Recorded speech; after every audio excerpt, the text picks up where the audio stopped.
Pay attention to this CCTV footage. June 3, 2022, 4:17 p.m. A grocery store parking lot in Cedar Falls, Iowa. The camera is positioned above the main entrance, captures the next 42 seconds. A young man in a green store apron exits carrying 2 paper bags. His name is Marcus Chen. He is 19 years old, college freshman at University of Northern Iowa, works weekends bagging groceries to help pay tuition. This is his second month on the job. He walks toward an older woman standing beside a silver Honda Civic, white hair, floral dress, leaning on a cane. She is smiling. He places the bags in her trunk. She touches his arm. Watch carefully. She holds that touch for exactly 4 seconds. He steps back. She reaches into her purse. He shakes his head, waves, walks away. That is the last normal moment in Marcus Chen's life. What you are looking at is 42 seconds of footage from a grocery store parking lot. 42 seconds. That is all we have. But what investigators found 8 months later made those 42 seconds the most important piece of evidence in Marcus Chen's defense. The camera is mounted above the main entrance of Westside Market. Single angle, no audio. The frame captures only the first 2 rows of parking spaces. You cannot see what happens after Eleanor Whitmore's silver Honda Civic. You cannot hear what is said. This is the only objective record of their first meeting. Everything else is memory. Everything else is interpretation. Everything else is Eleanor's word against Marcus's. And for 237 days, that was the problem. Because the question investigators had to answer was not what happened in that parking lot. The question was, how many times did this happen before anyone believed him? Here is what everyone assumed at first. Sweet, elderly woman. Kind teenager. Innocent gratitude. Community kindness story, the kind you share on local news. Police believed it was a lonely widow, harmless crush, misunderstanding that got out of hand. Media reported it differently. Troubled young man harasses elderly neighbor, community rallies to protect vulnerable senior. University administration assumed credible complaint, pattern of behavior, liability risk. Public assumed the most damaging question of all. Why would she lie? She's 71 years old. Wrong. Eleanor Whitmore had been planning this from the moment Marcus touched those grocery bags. Not gratitude. Obsession. Not misunderstanding. Systematic campaign. She knew exactly what she was doing. She just didn't know it was a delusion. November 18, 2022. Eleanor files a police report claiming Marcus won't leave her alone. She says he shows up at her house uninvited, sends letters, calls repeatedly, watches her from his car. November 20th, Marcus is interviewed by police. He denies everything, provides his work schedule, his class attendance records, his dorm security logs, proving he was at campus or work during every alleged visit. Doesn't matter. November 22nd, Eleanor files for a restraining order, granted immediately. December 1st, Eleanor contacts the University of Northern Iowa Title IX office with new allegations. Creates hostile environment, makes her feel unsafe on campus. She doesn't attend UNI. Never has. Doesn't matter. December 3rd, Marcus is suspended pending investigation. His parents hire an attorney. $5,000 they don't have. December 8th, Eleanor's neighbor mentions something to police. Says she's been seeing that boy's car parked on their street multiple times. Police obtain warrants. Marcus's phone. His vehicle. His dorm room. December 10th, detectives search Eleanor's home with her permission. She wanted them to find evidence of harassment. They did, but not the kind she expected. Bedroom closet. Plastic storage bin. 127 handwritten letters. None ever mailed. All addressed to Marcus. All signed, "Forever yours, Eleanor." Dated from June 4th through November 17th, chronicling a detailed romantic relationship. Describing conversations that never happened. Recounting dates Marcus never attended. planning a future together Marcus knew nothing about. Next to the letters, a photo album. 200 photographs of Marcus, taken without his knowledge. Some through his dorm window, some at his campus job, some at the gym. What they found in that closet didn't just prove Marcus was innocent. It proved Eleanor Whitmore had been stalking him for 167 days. And she had written down every single moment of her delusion. Let me tell you about Marcus Chen first, because he deserves that. He deserves to be more than the teenager accused of something he didn't do. Marcus was born in Cedar Falls, Iowa, only child. His father, Lin Chen, worked as a mechanical engineer at John Deere. His mother, Amy Chen, was a dental hygienist at Family Smiles Dentistry on Main Street. They came to Iowa in 1998, built a life from nothing, gave their son everything they could. Marcus graduated Cedar Falls High School in 2021, 3.8 GPA. Varsity swimmer for 4 years. Accepted to the University of Northern Iowa on a partial academic scholarship. Pre-med track. He wanted to be a doctor. That was the dream his parents had worked their entire lives to make possible. At age 18, Marcus told them something that made his mother cry. "I want to pay my own way. You've done enough." Summer 2022, he got a job at Westside Market. Weekends, $12.50 an hour. Started bagging groceries, helping elderly customers carry bags to their cars. That was store policy. That was just good service. Marcus saw it as something more. He knew the weekend regulars by name. Mrs. Patricia Gomez always needed help with cat food, 40-pound bags. Marcus carried them every time without being asked. Mr. Harold Kim requested paper bags only, said plastic hurts the lake. Marcus remembered. Teenage employees complained about helping customers to cars, said it took too long, cut into their breaks. Marcus never complained. He saw it as respect, not burden. His co-worker, Jessica Martinez, said this about him. Marcus treated every old person like his own grandmother. That's just who he was. He was studying to be a doctor. This was practice in caring. His routine never changed. Saturday and Sunday, 2 p.m. to 8 p.m., 6-hour shifts. Monday through Friday, full course load. Studied at the library until 10 p.m. every night. No social media presence, no dating apps, no time. His roommate, David Torres, said it best. Marcus studied, worked, swam. That was his whole life. 4 years of swimming had taught Marcus discipline, taught him respect, taught him routine. His coach always said the same thing. Help your teammates, lift others up. Marcus carried that into everything he did. This was not just a job. This was how Marcus practiced the medicine he wanted to provide someday. The virtue that defined him was simple, treating strangers like family. Every elderly customer got the same care, bags carried to the car, trunk loaded gently, door opened if they needed it. He never accepted tips, store policy, but also his principle. His mother had taught him young. Respect your elders, always. And on June 3, 2022 at 4:17 p.m., that respect made him a target. Because Eleanor Whitmore wasn't looking for help with groceries. She was looking for someone young, kind, and too polite to say no. But Marcus didn't know that when he lifted those bags. He didn't know Eleanor had already decided he was the one. He was just doing his job, and that job was about to destroy his life. Now, let me tell you about Eleanor Whitmore, but not everything, not yet. Because what you need to understand first is how someone like Eleanor becomes invisible. Eleanor bought the house on Willow Court in 1987, paid cash. Life insurance money from her husband Robert, who died suddenly the year before. Aneurysm.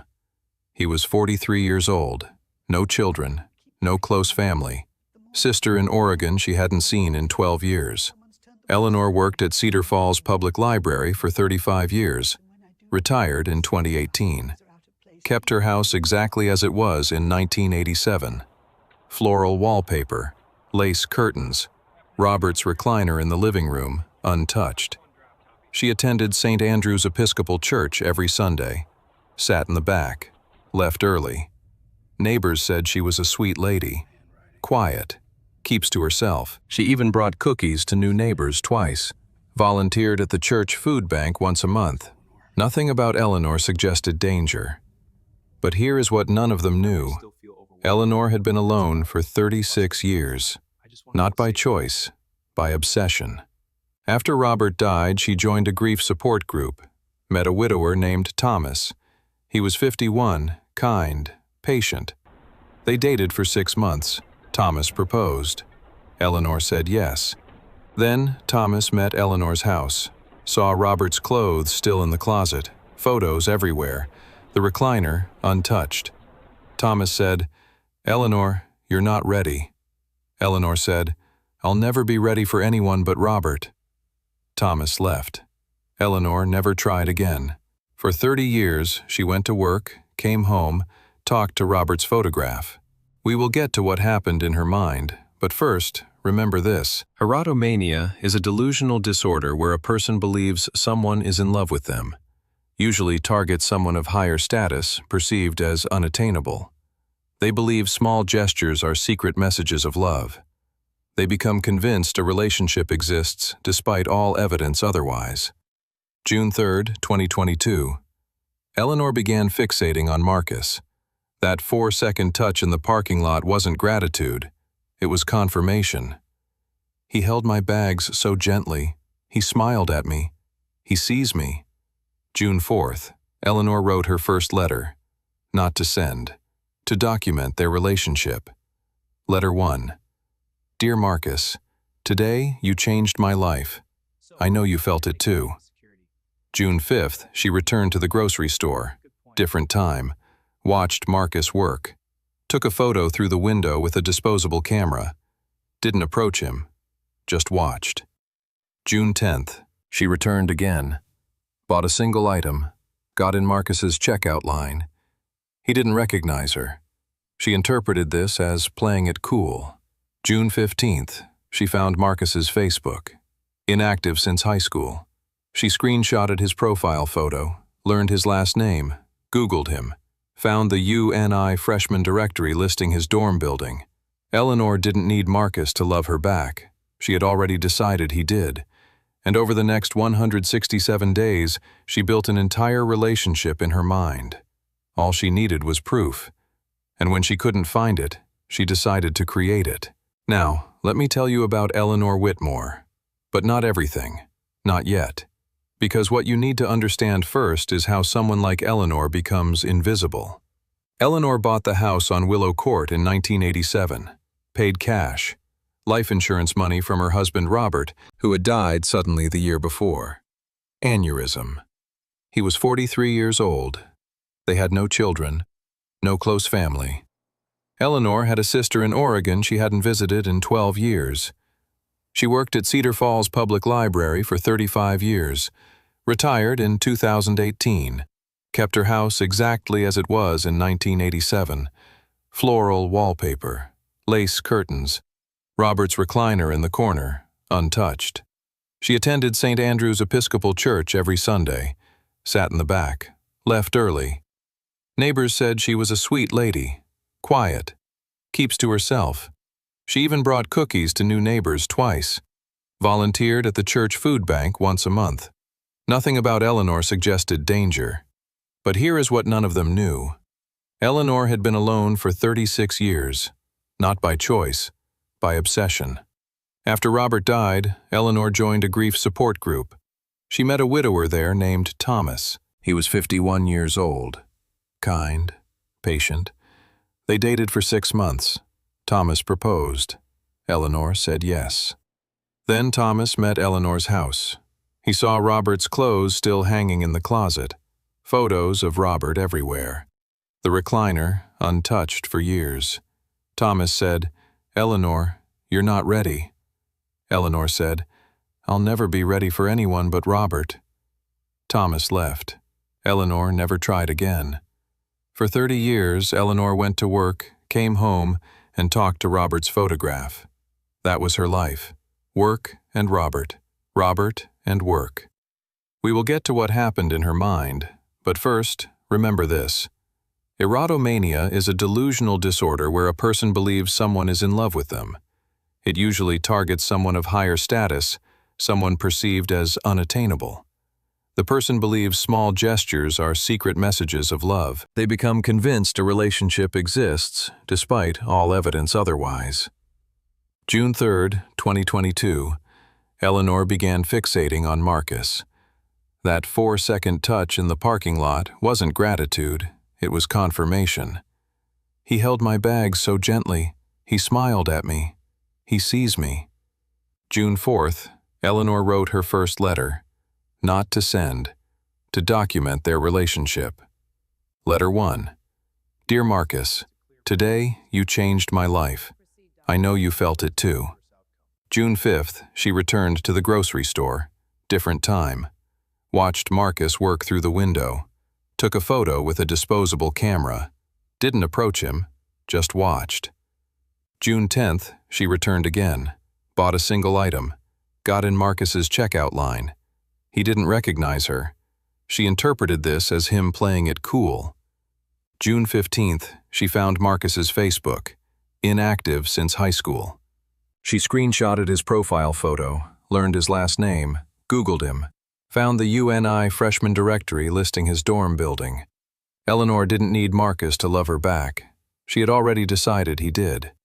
And over the next 167 days, she built an entire relationship in her mind. All she needed was proof. And when she couldn't find it, she decided to create it.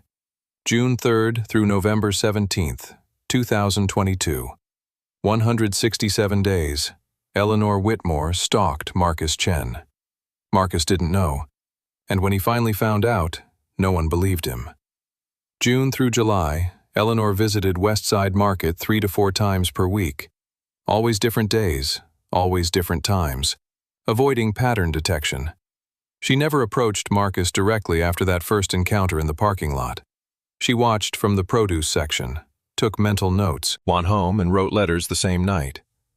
July 15th, she followed Marcus's car from the store to campus, learned his dorm building, Maple Hall, West Side. July 20th, 9 p.m. Eleanor parked across the street from Maple Hall. She saw Marcus through a third-floor window. He was studying. She took 12 photographs with a telephoto lens.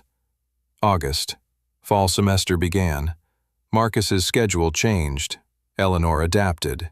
She started following him to his 8 a.m. biology class. Sat in her car outside Bartlett Hall. Watched him enter. Wrote in her journal, "Our morning routine. He looks for me in the crowd. I know he does." He didn't. He had no idea she existed.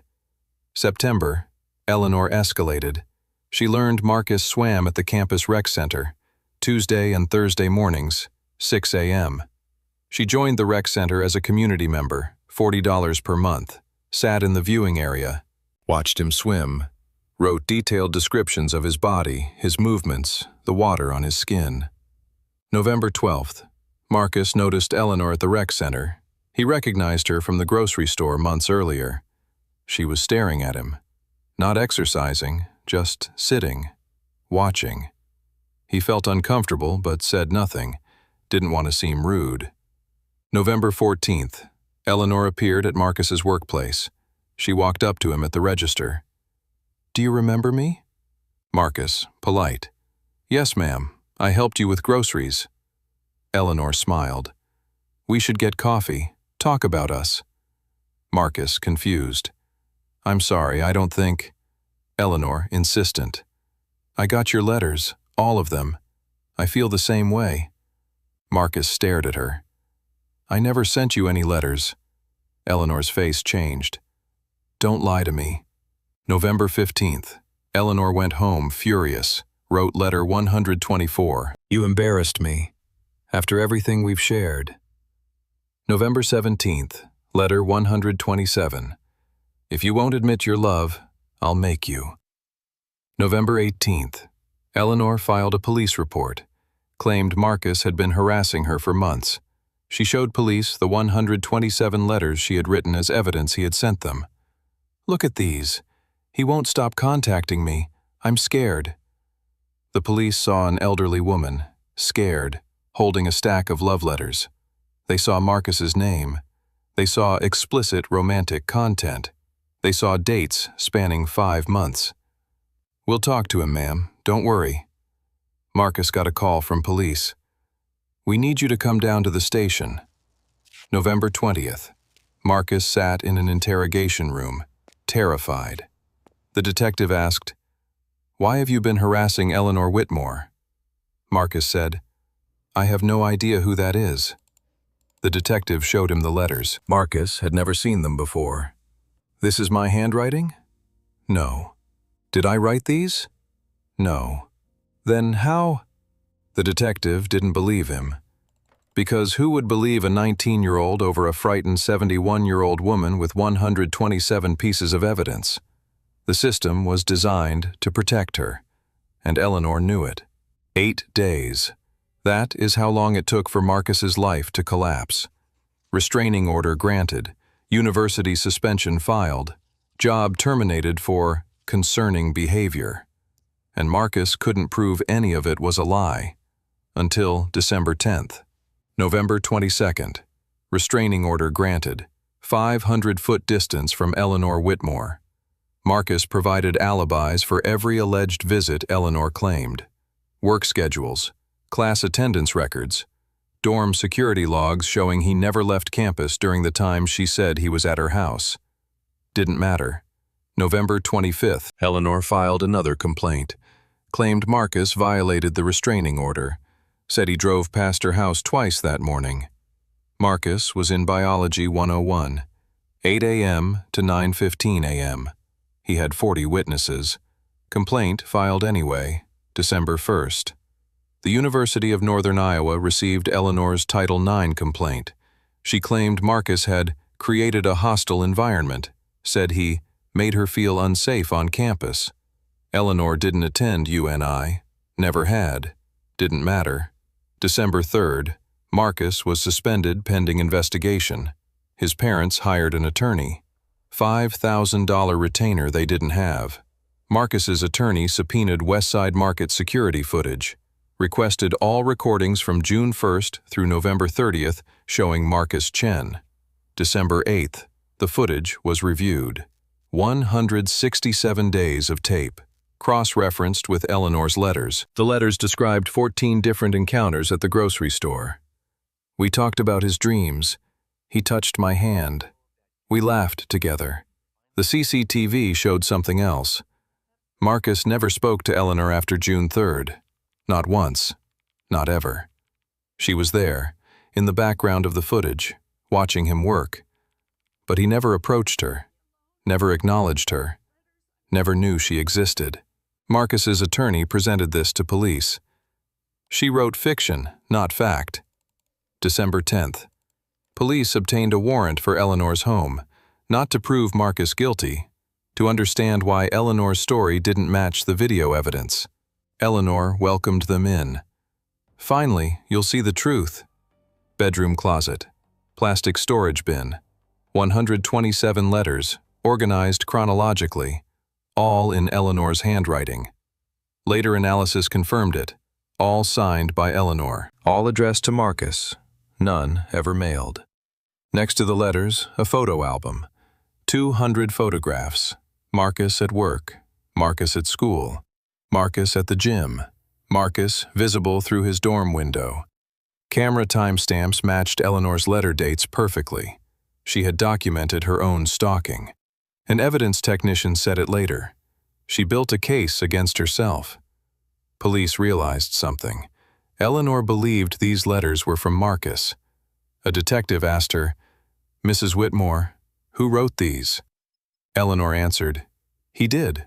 Marcus, obviously." The detective showed her the handwriting analysis. "This is your handwriting." Eleanor looked confused. "No, he wrote them. I saved them." Even when confronted with her own hand, she didn't break. December 12th.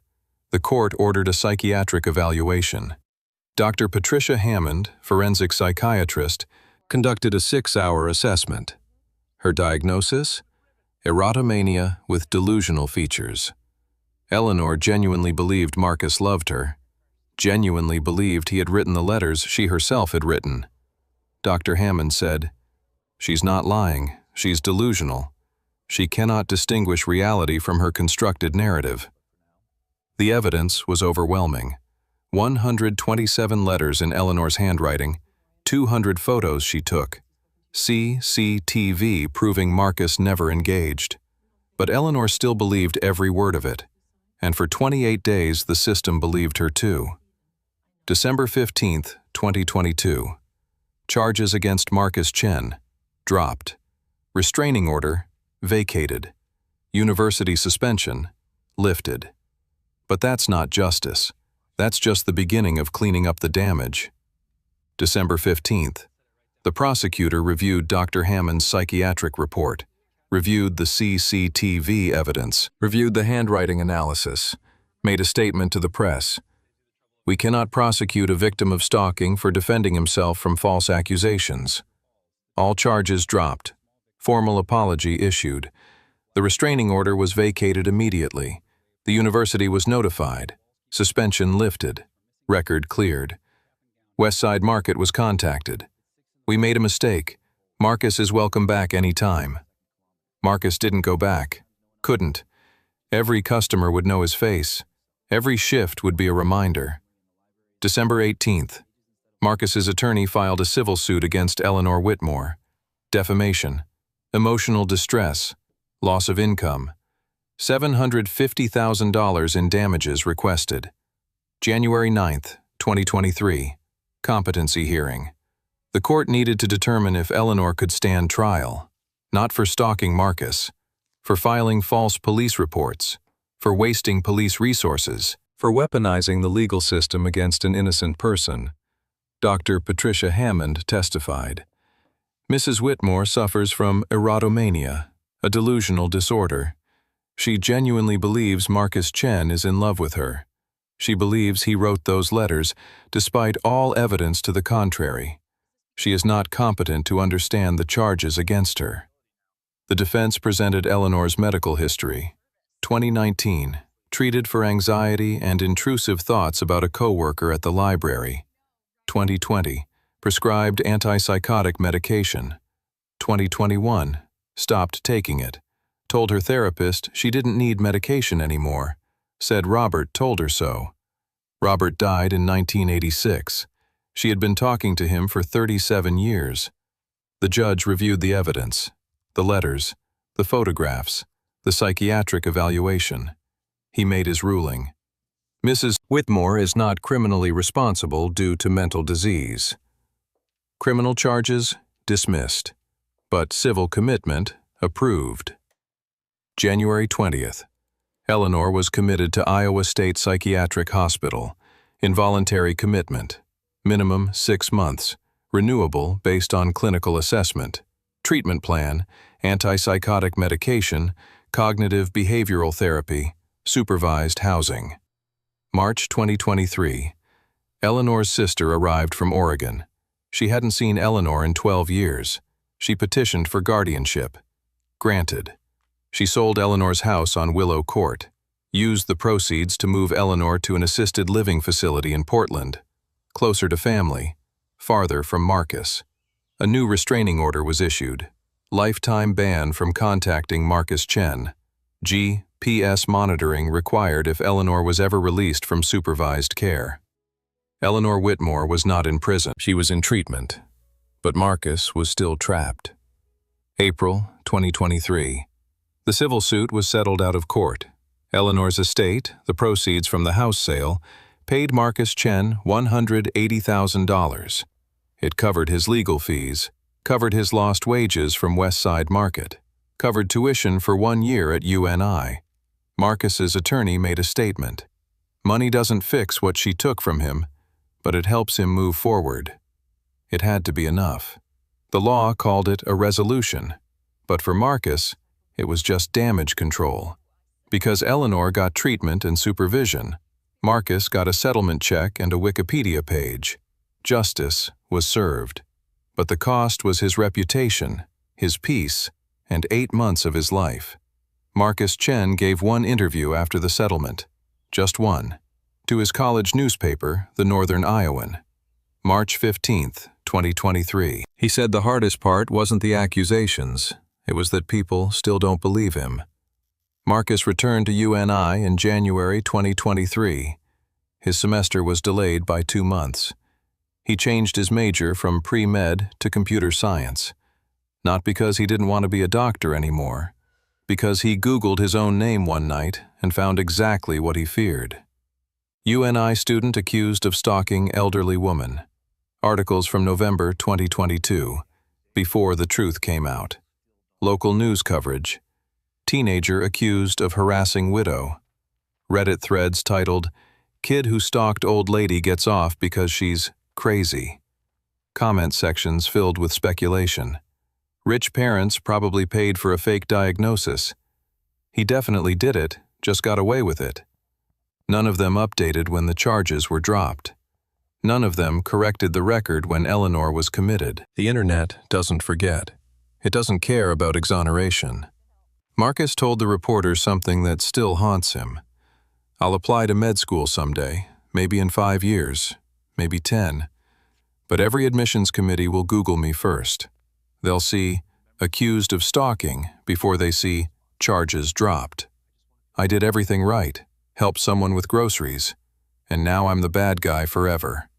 His mother, Amy Chen, was interviewed separately. She said, "My son can't even help elderly people anymore. He sees someone struggling with bags in a parking lot, he walks the other way. He's scared." That's what Eleanor took from him. Not just 8 months, his willingness to help. As of February 2026, Eleanor remains in assisted living in Portland, Oregon, still on antipsychotic medication, supervised daily by nursing staff. Her sister reports that some days Eleanor is lucid, understands where she is. Other days, she asks when Marcus is coming to visit.